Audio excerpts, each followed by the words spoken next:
بسم الله الرحمن الرحيم.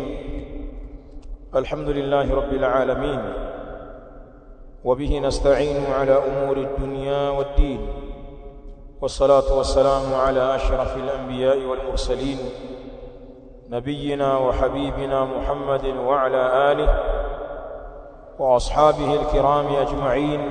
أما بعد، بإذن الله سبحانه وتعالى وتوفيقه ومشيئته، Allah ametukusanya katika wakati huu baada ya kuswali salata adh-dhuhr, walillahi alhamd, tukiwa tunaendelea na darasa zetu, ikiwa leo ni dhuhur يوم الاربعاء, na hii ni ya dhuhuri ya siku ya Jumatano السادسة عشرة min shahri llahi Sha'ban, ya tarehe 16 katika mwezi huu wa Sha'ban mwaka 1447 Hijria.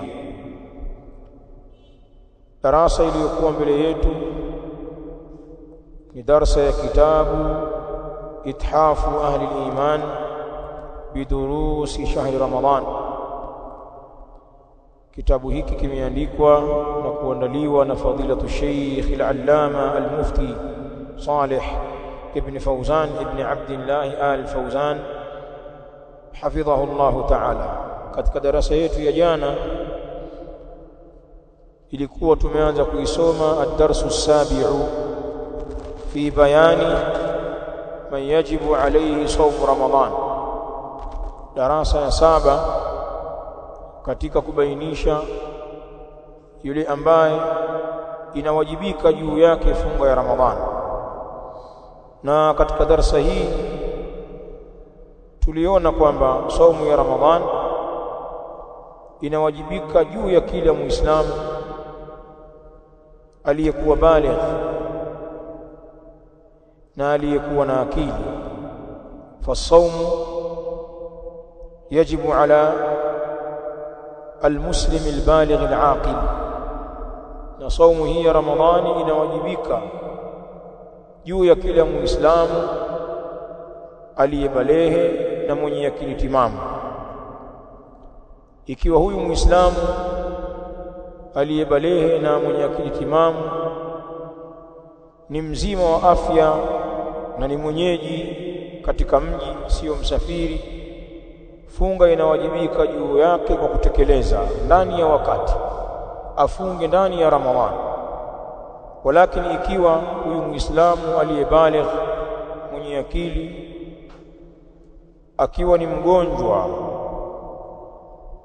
lakini yuko katika mji wake, basi itawajibika funga juu yake qadaan, kwa kulipiza katika masiku mengine yasiyokuwa ya Ramadhani atakapopona.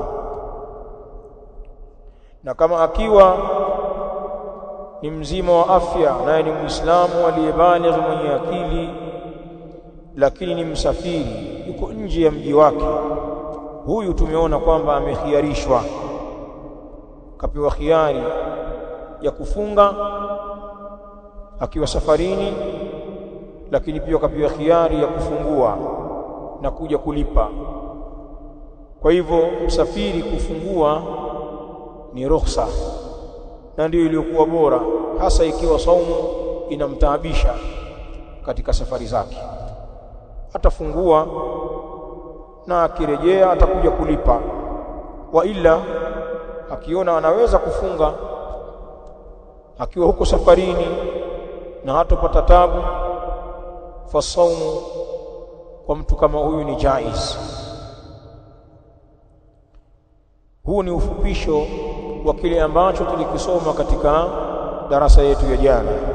Sasa leo Sheikh anasema hafidhahullah ta'ala, qala wa'lamu annahu yajibu 'ala al-muslim an yahtamma bidinihi wama yusahihuhu. Wa'lamu, nafahamuni, annahu yajibu 'ala al-muslim, kwamba hakika mambo yalivyo kunawajibika juu ya Muislamu, kila Muislamu, an yahtamma bidinihi, atilie umuhimu dini yake, fuatilia mambo ya dini, wama yusahihuhu, na yale ambayo, kwa maana na yatiliyo muhimu yale ambayo yanaisahihisha hiyo dini yake, bimaana kuifuatilia ilmu ya dini. Ilmu ya dini ndio inasahihisha dini. Wala siyama arkan alislami, na hasa itakapokuwa hiyo dini ni nguzo za Uislamu, anahusisha la siyama wa akhusu, na hasa nguzo za Uislamu allati, nguzo ambazo bunia alaiha, umejengwa huo Uislamu juu yake hizo nguzo. Maana haya ni mambo makubwa katika dini, mihimili ya Uislamu, afuatilie sana. Wa minha, na miongoni mwa hizo nguzo za Uislamu, asiyamu, ni funga. Hadhihi alibadatu alazima, ibada hii iliyokuwa kubwa, anaashiria ibada ya saum.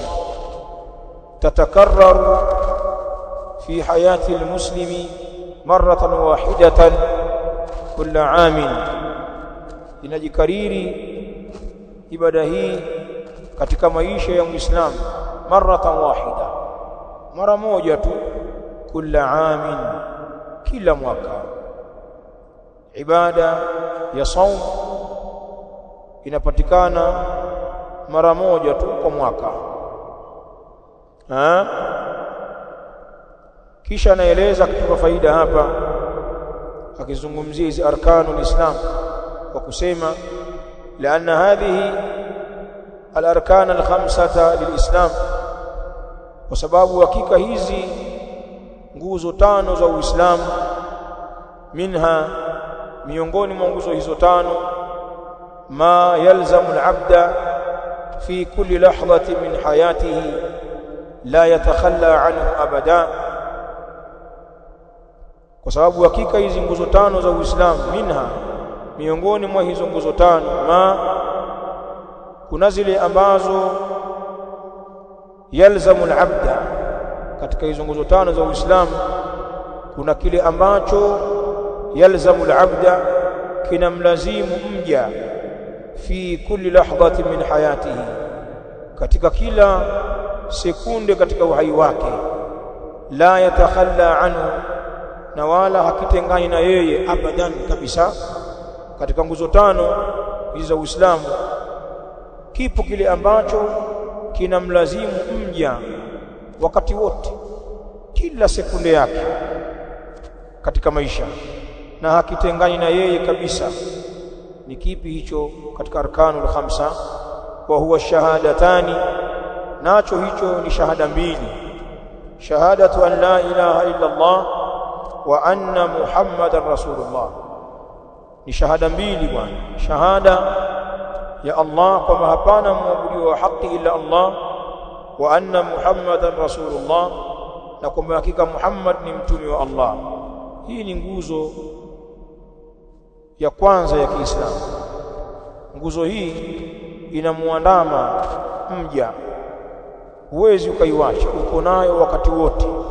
Lazima katika maisha yako yote na katika uhai wako wote uandamane na kuzikiri shahada mbili hizi na kuzifanyia kazi.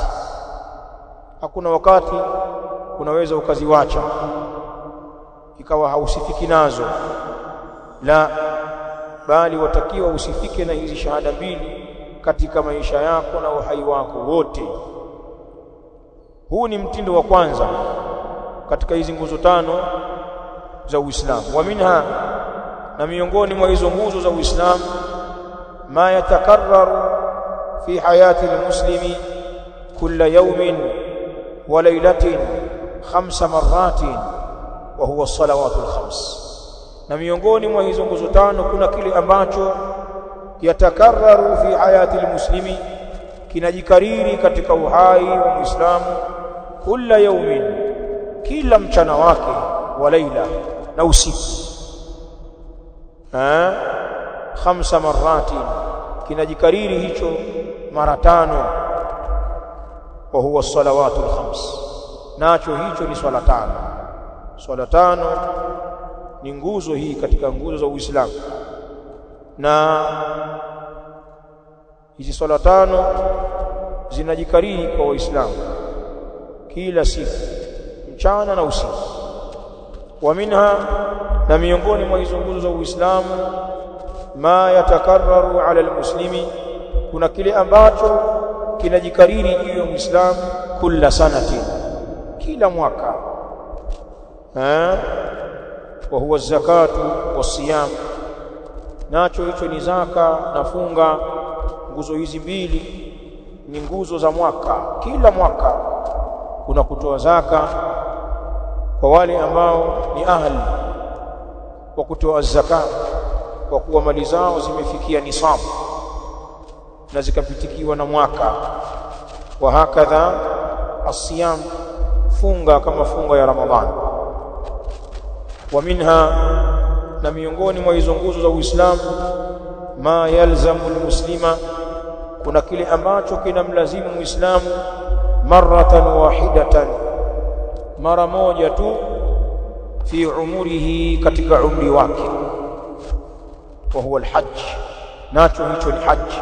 Haji ina lazim mara moja tu. Alhajju marra, haji ni mara moja. Hajjul faridha, hija ya ufaradhi, ni mara moja. Ukizidisha zaidi ya hapo ni tatawwu, hizo zote ni sunna. Lakini hajjul islam hajja, hija ya Uislamu ni hija moja. Wa idhan, Sheikh anasema, na hivyo basi, falmuslimu murtabitun bihadhihi al-arkani irtibatan wathiqa, na Muislamu ni mwenye kufungamana na hizi nguzo mafungamano madhubuti kabisa. Hizi nguzo tuko nazo sisi, zimetuganda na tutakiwa sisi tuzigande, tuwe nazo. Wa idhan falmuslimu murtabitun bihadhihi al-arkan, na kwa hivyo basi Sheikh anasema Muislamu ni mwenye kufungamana na hizi nguzo irtibatan wathiqan, mafungamano yaliyokuwa madhubuti. Watakarruruha, na watakarruriha alayhi ni maatufu ya kule, ay wa murtabitun bitakarruriha, na ni mwenye kufungamana kwa kukariri kwake hizo nguzo kwa huyo Muislamu. Watakarruriha alayhi, na ni mwenye kufungamana kwa kukariri kwake hizo nguzo za Uislamu juu yake, yaumiyan wa sanawiyan, kila siku kwa baadhi ya nguzo, na kila mwaka, hasaba ahamiyatiha, kwa mujibu wa ule umuhimu wake nguzo hizo. Wa bihaithu yastati'u adaaha, na kwa mahala ambapo, au wanasema wengine kwa namna ambayo anaweza kuzitekeleza hizo nguzo tano. Wala tashuku alayhi, na wala hazimui uzito juu yake.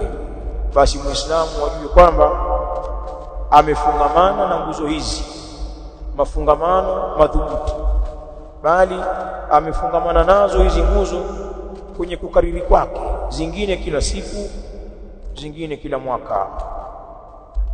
Kisha anasema hafidhahullahu ta'ala, akifafanua arkanu alislam, ufafanuzi wa kiilmu.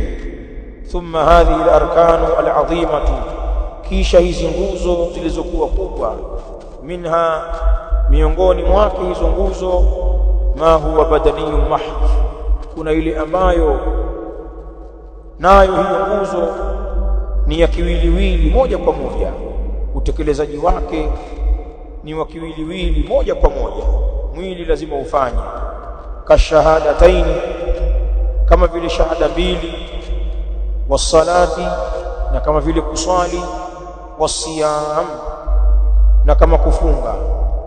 Hizi ni nguzo ambazo zinafungamana na mwili moja kwa moja, wala hakuna haja ya mali hapa. Kutamka shahada mbili na kuzifanyia kazi, kuswali kufunga kunafungamana na mwili peke yake. Wanashirikiana katika nguzo hizi maskini na matajiri, sote tunaziweza hizi. Kwa minha, na miongoni mwa hizo nguzo za Uislamu, ma huwa maliyun mahdh, kuna zile ambazo au kuna ile ambayo ni ya kimali tu, ni ya kimali moja kwa moja, hiyo huwezi ukaitekeleza mpaka uwe na mali. Wa minha, na miongoni mwa hizo nguzo za Uislamu, ma huwa maliyun mahdh, kuna ile ambayo ni ya kimali moja kwa moja, wa huwa zaka, nayo ni zaka. Zaka inafungamana na mali, wala ina haja na mwili wako, hata kama ni bounce kiasi gani. Lakini kama ni maskini, wewe zaka haikuhusu, utasifiwa tu mnene, ana kilo nyingi, lakini lasta min ahli zaka, wewe si katika watu wa zaka.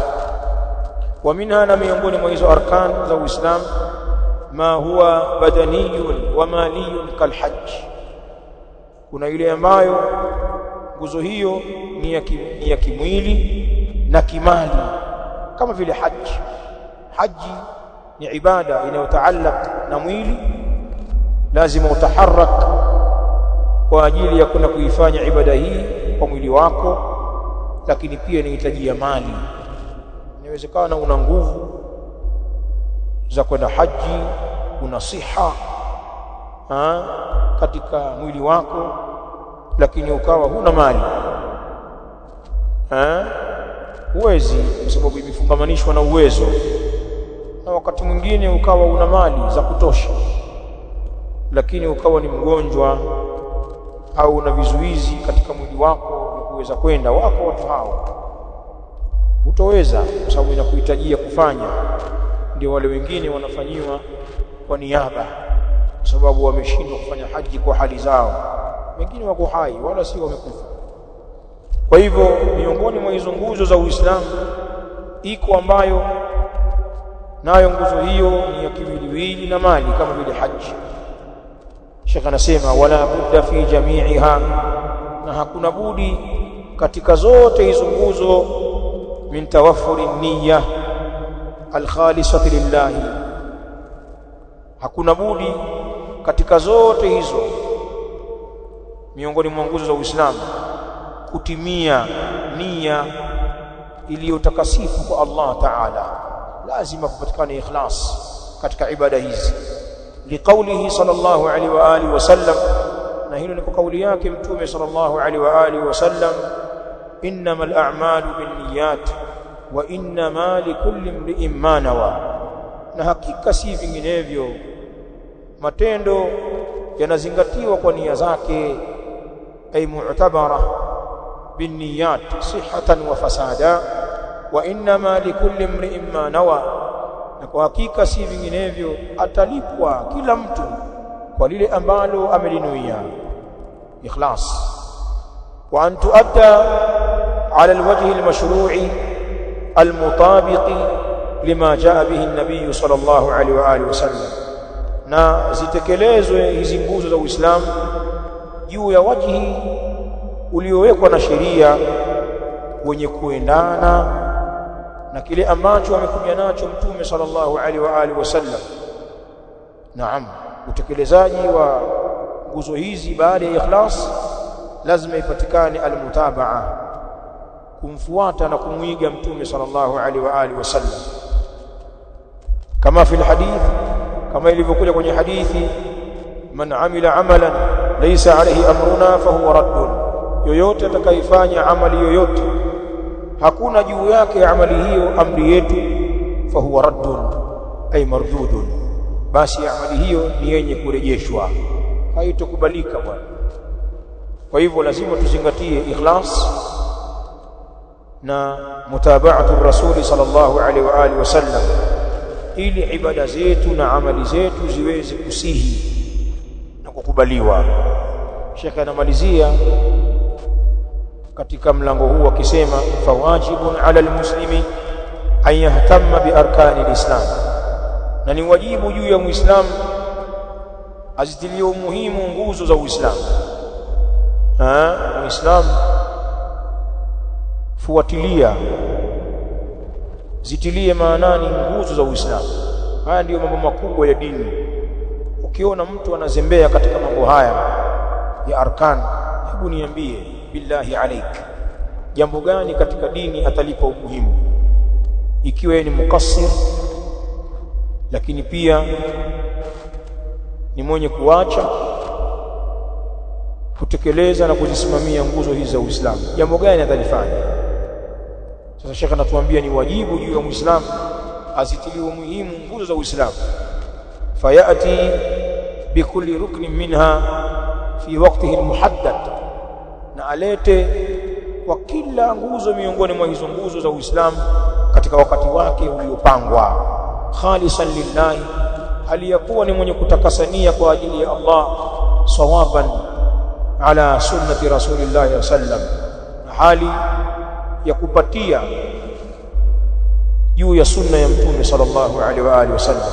Wa khitama, na kwenye kuhitimisha mwisho wa maneno, as'alullah azza wa jalla, Sheikh anaomba dua, namuomba Allah azza wa jalla an yaj'ala siyamana, aijalie funga yetu, wasaira a'malina, na matendo yetu yote, khalisatan maqbulatan, ni yenye utakasifu, ni yenye kukubaliwa, wa yu'inana ala dhikrihi wa shukrihi wa husni ibadatihi, na tusaidie sisi juu ya kumdhukuru yeye na kumshukuru yeye na juu ya uzuri wa kumwabudu.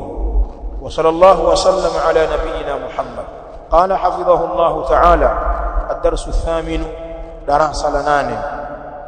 Miongoni mwa madarasa muhimu kwenye kitabu hiki ni hii darasa ya 8.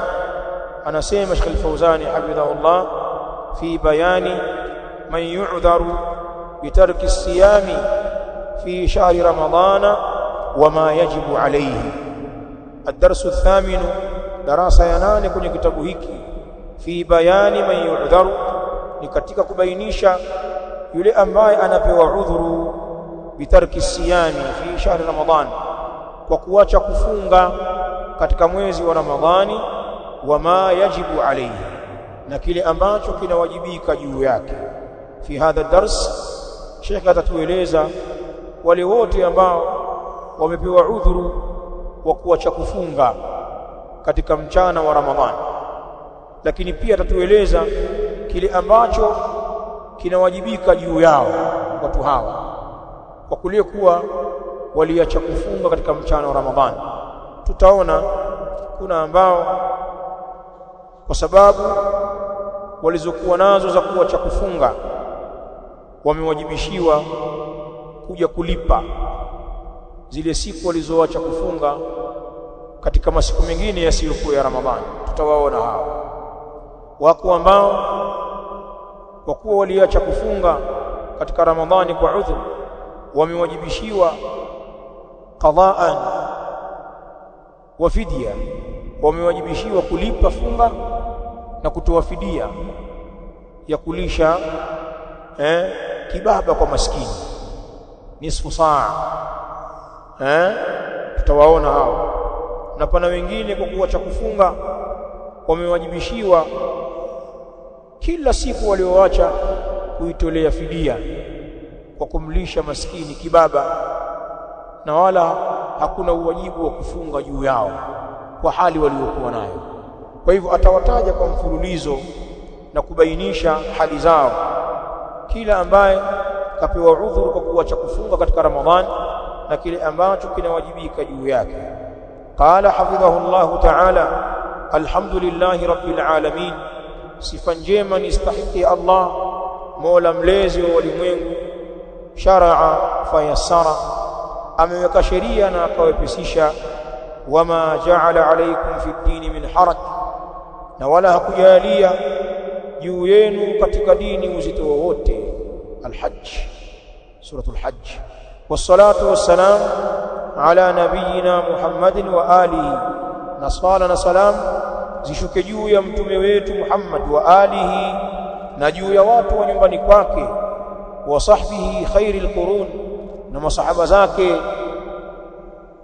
watu wa zama bora, waman tabi'ahum biihsanin, na wale ambao wamefuatia wao kwa wema. Amma ba'du, fa innana nubayyinu alladhina yajuzu lahum al-iftaru fi shahri ramadana wama yajibu alayhim.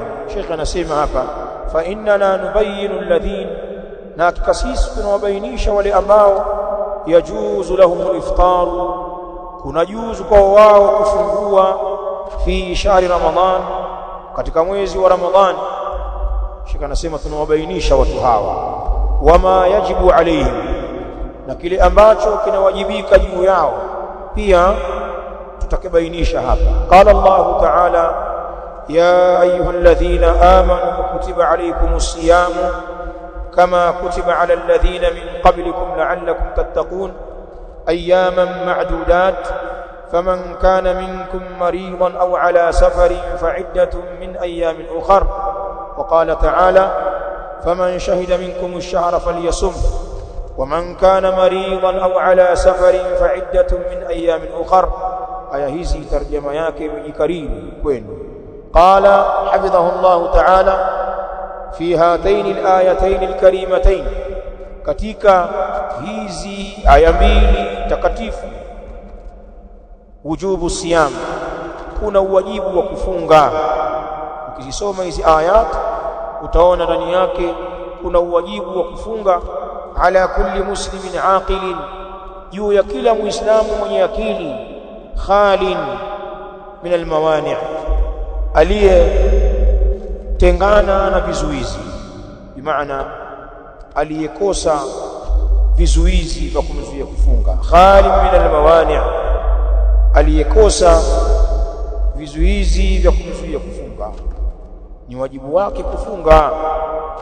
Mtu kama huyu adraka shahr Ramadhan, aliyeudiriki mwezi wa Ramadhani, kwa maana umeingia mwezi wa Ramadhani na hali ya kweli muislamu mwenye akili, amefikia baligh, amejitenga na vyovyote vyenye kumzuilia kufunga, hana, na ameudiriki mwezi wa Ramadhani, fayalzamu as-siyamu adaan fi shahr Ramadhan, basi kuna mlazimu mtu huyu kufunga kwa kutekeleza, kufunga ndani ya wakati.